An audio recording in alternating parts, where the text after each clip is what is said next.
Hey everyone, welcome to QC and Coffee, the podcast where we chat quality careers over quality coffee. I'm your host, Tiahti Young, and every episode we sit down with professionals from all walks of life to talk career paths, industry insights, and what it really takes to land a job and thrive in it. So whether you're job hunting, switching careers, or just here to learn something new, grab your coffee. Let's get into it. Good morning and welcome to the QC and Coffee podcast. I'm joined this morning with my co-host, Donald Spann. Don, you want to share a quick intro? Hi, everyone. I am the Tiahti partner in this company. I'm very excited to work on this project with him and very excited to talk to our guest today. That's awesome. Fantastic.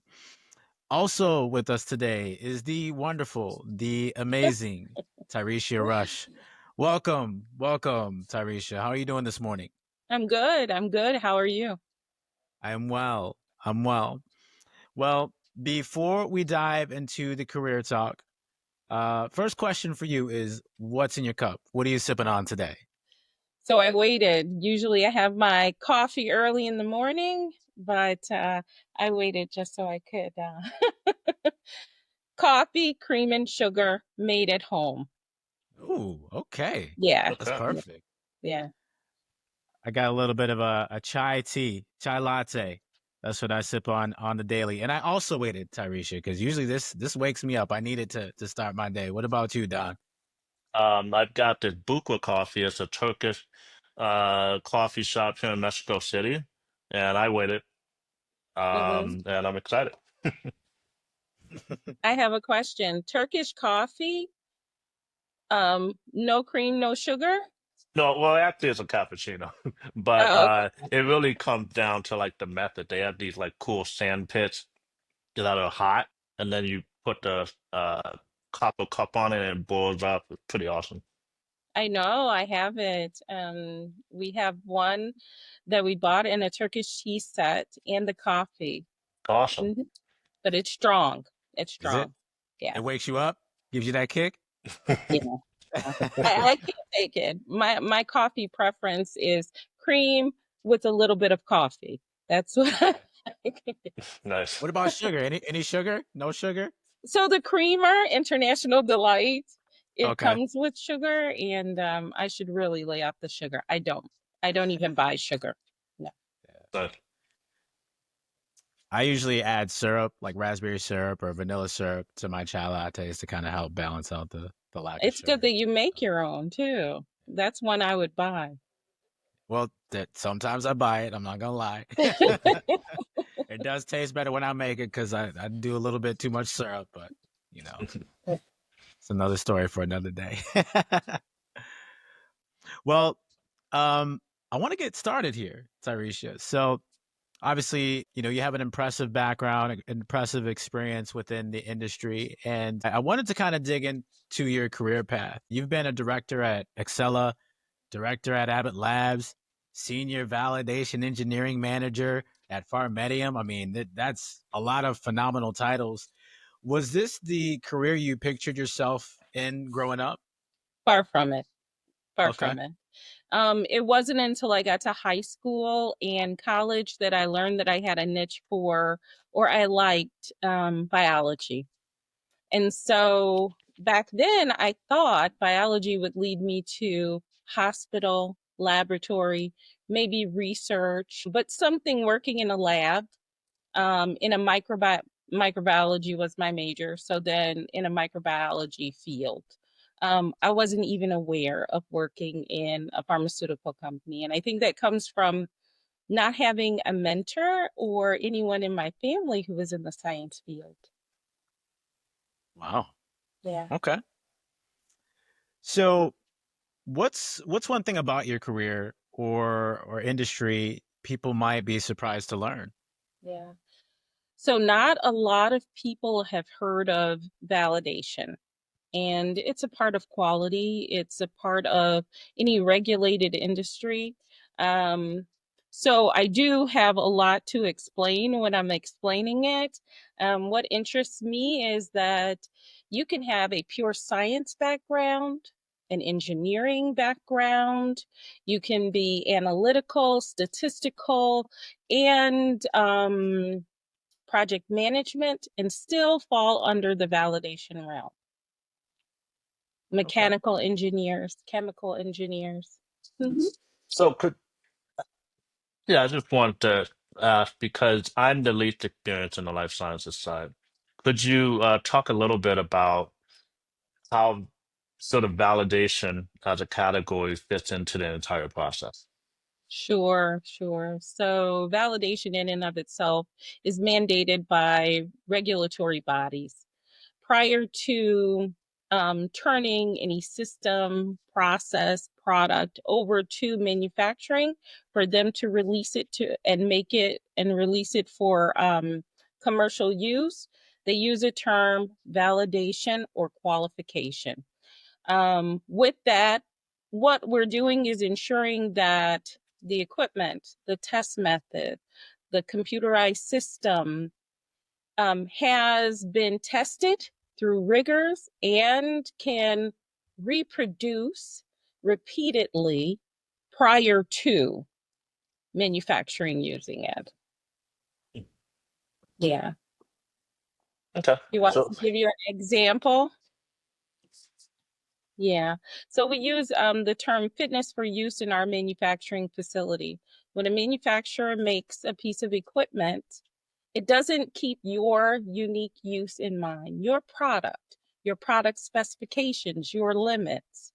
What we do is we utilize those manufacturing design specifications, what the requirements are, and we ensure that that equipment, facility, utility, process meets all of the above. Mhm. A lot of statistics in it too. So, yeah. Tarisha dropping some gems. I like it. Sometimes, Yeah. sometimes it may sound a little dry, but I like it. Um, I like it because you are in a constant state of learning. And it's not completely desk work. You actually go out into the field. You get to spec out equipment. You get um, a well-rounded view of what your company is doing.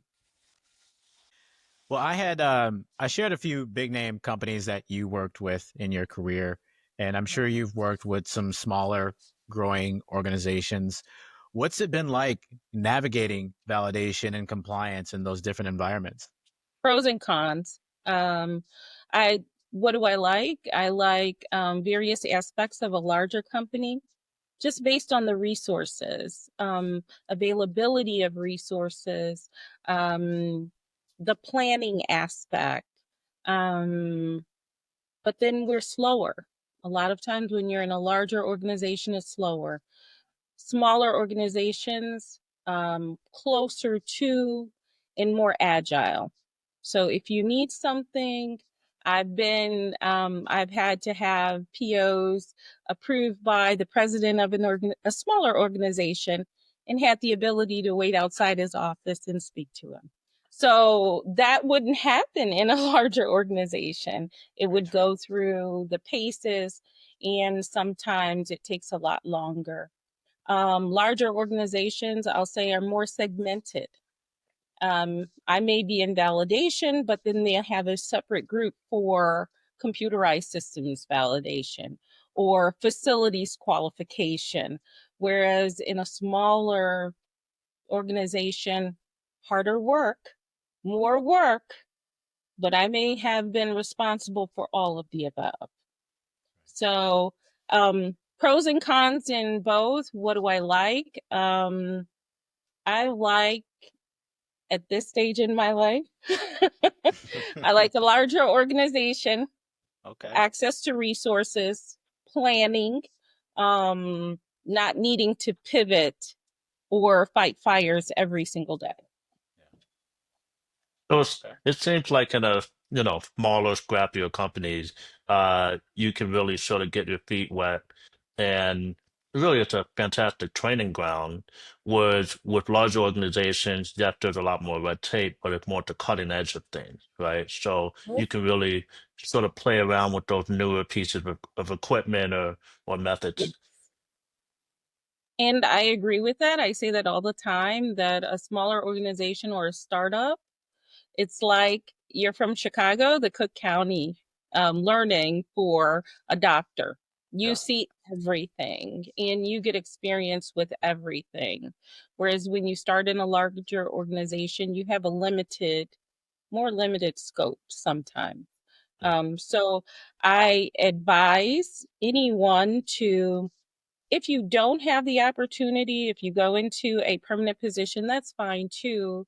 Um, you should be exposed to, maybe through consulting, maybe through contracting, and see, one of the best parts about validation is that it's, you want to know best practices.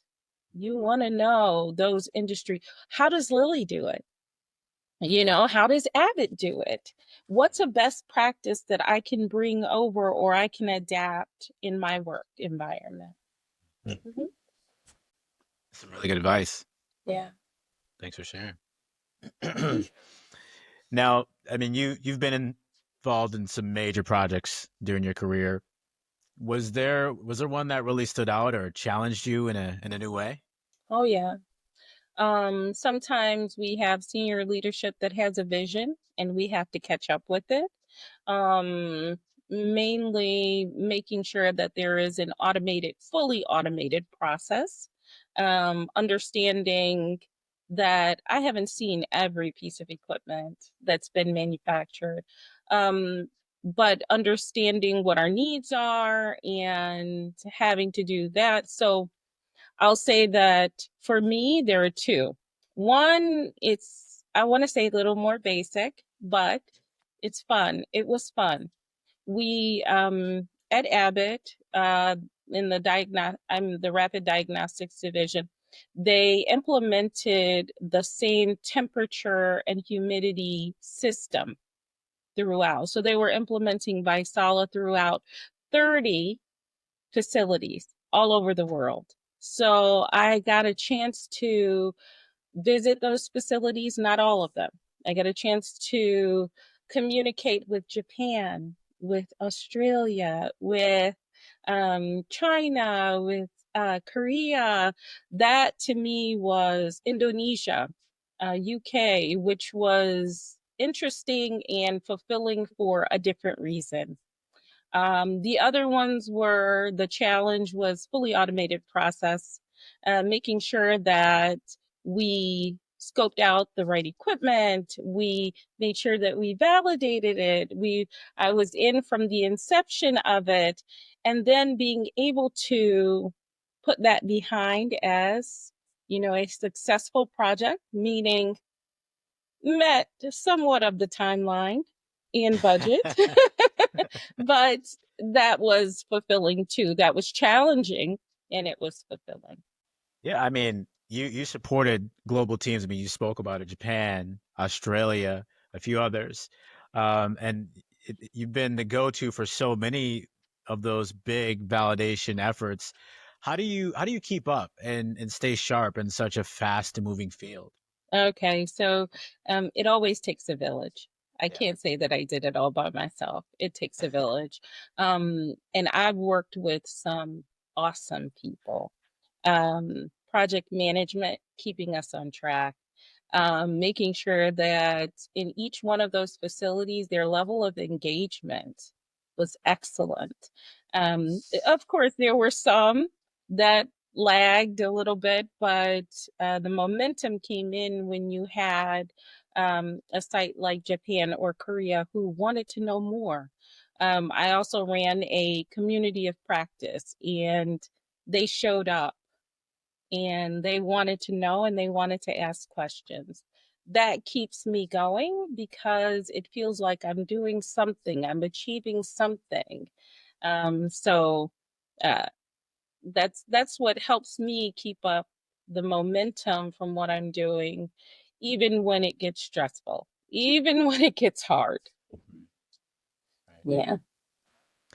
I like that thought process that it takes a village because it truly does. Yeah. And I think for you, just looking at the growth of your career, there had to have been a turning point that helped shape where you are today. I mean, for someone to approach you to assist supporting a global team or just help get you outside of your comfort zone. Do you know when that happened, and would you feel like sharing with us? Sure, sure. I can tell you one pivotal time that I remember, one of the earliest ones. I won't say his name, but we are still connected on LinkedIn. I was getting frustrated. I felt like I was spinning my wheels. My career wasn't going anywhere. And he asked to speak to me. And I'm like, this is it. I'm not, I'm not going to take any more work on, they're loading me down with this. And when I came in, he said, um, we have a position. Why haven't you applied for it? At the time, I was the senior validation engineer. It was a director position. I said, okay. He said, I've seen your work. He said, I'm confident in what you can do. But if you don't want to do it, don't get upset when I hire someone over you who may know less than you. And Wow. I had to think about that. And I said, whether I knew it or not, I had an ally and someone who was encouraging me to move forward. Yeah. Wow. That Yes. that Yes. is a lot, but Yes. in such a good way. I mean, in this space or in any space, you need allies. You need individuals that will advocate for you and maybe even challenge you a little bit. I'm quite sure that you felt like that was a challenge, but in such a good way. Yes. And coming from not having the um, uh, background within my family, I didn't even think of mentors or Mm, allies or people that I could go to express how I felt. Or as I got later in my career, I found more. And I started to gravitate to these people who could help shape what I was doing. I could go to if I had issues or questions, and they were supportive. I think you really need that. I think, yeah, I totally agree. I think a lot of people that have impressive careers like you have, you know, it a collaborative scenario. There's networking, there is sort of learning to utilize your network and learning to collaborate not just on the projects you're working on, but also in terms of the direction of your career and what to do next. All right, I got a little bit of a twist with this question here. Okay. Um, what advice would you give your younger self, just Oh, starting out in this field? If you can go back in time, whisper in your ear, what would you say? oh. For me, it was the confidence to do it. I like a challenge. Personally, I like a challenge. I like a puzzle. But just knowing that um and we talked about this before, I'm kind of an introverted person. So breaking out of that shell and taking a chance. You'll never know what you can do unless you take that chance. And I think that's what I would tell my younger self. Um, if you believe that you can do it, try it. Don't sit back and, oh, I might be able to do this. I can do this. Go Mm, for it. yeah, What's go the for worst it. thing that can happen? Yeah, I like it. Fail forward Yes. is one thing I read, and I think it was Will Smith's book was Mm-hmm. that. So Mm-hmm. Mm-hmm. similar thought process there. So obviously, again, we talked about you having allies and individuals that advocated for you. Can you share a moment where you felt especially proud of your work or the impact of the work? Oh, of course. not just my work, because like I say, in validation, it's a collaboration. Not always will validation get the accolades. We may meet the deadlines or the project. We may deliver all of the aspects for the project for the validation side. But I think what makes me proud is when I hear the feedback from others, like what I've learned. I just got a note from a former colleague. She was actually the validation coordinator, and I saw her little comment, and she says, "Thank you." She was actually writing to someone else, and she was like, I was being mentored by the best. So to see those comments, about me and how I have enhanced or helped someone else, um, that's what kind of, more than, of course, definitely Tieresia needs accolades too, but what makes me most proud is when I see people who are advanced or advancing because of something I helped them do. Yeah, That's such a good feeling. yeah. I'll tell you a quote, and it may be a little. I heard this. I won't say where I heard it from, but I kind of, just being a mother, um, being a wife, working in an industry where you may not get the accolades that you expect. You may not get your flowers all the time. And I heard someone say we were put on this earth to serve, not to be served. Meaning we need to distinguish between um, whether or not we need those accolades for ego, or we're actually doing something. So when you decipher, do you need someone to acknowledge you? Why do you need that person to acknowledge you? If you did a good job, if you fulfilled what you were going to fulfill, I think you're successful. That's powerful right Yeah. there. I like that. Yeah, Mhm. I really love that statement too. And I think, honestly, to a certain extent, that's the premise of this show, right?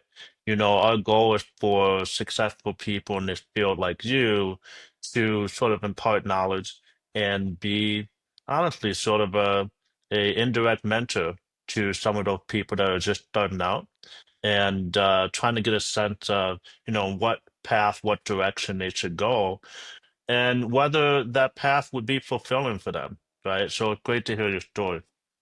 Yes. I also believe that, and I'm trying to teach my son. He's a senior in college, trying to get him out. But when we make decisions in college about our what we're going to do for our life, we may go down a path that, you know, wasn't, and like me, unconventional. I had no idea, wasn't aware. I advise people to explore what it is that you fulfill, you feel fulfilled doing, Mhm. and you can turn that into a career. Well, Tyrecia, what is next for you? Anything exciting on the horizon that you want to share? Sure, sure. What's next? I definitely want to stay in the validation realm. I want to do some consulting. That's professionally. Personally, I have a 15-year-old. Uh, I have a 17-year-old also, and a 21-year-old. But my timeline is based on my 15-year-old, and that will be a pivotal moment for me when she graduates from high school, and she, tells us, Mom, I want to go to college, or I want to do this. And when my children are in independence, or more independent, then that's when I'm going to reevaluate, um, and see what I would like to do personally. So professionally, I have another I don't know, 5 to 10 years. But personally, um, my timeline is based on the independence of my children. Yeah, that makes sense. Yeah. So yeah, I think a lot of um, sort of the next phase of life for a lot of people is when they become empty nesters. So Yes. I'm sure you're either excited or dreading that. Yeah. I'm excited for it. I want to see. It's almost like the fruits of your labor. I want to see what they become, and I want to Yeah. see how they um contribute to society, and I want to see who they choose as their life partner. I want to see Right. all of that. So I'm excited. Well, that's all I have for the questions, Tieresia. And I want to thank you so much for sharing your journey, insights, and energy with us today. It's been a pleasure Yeah. having you on QC and Coffee. Okay. Yeah, Thank you. I think you've got fantastic insight and great to meet you. I think that this is a great way to kick off this show. Um, super informational and really appreciate it. Yes. Well, thank you. Thank you for asking me to come on to share my insights. Tiahti, you'll have to teach me how to make chai. Um,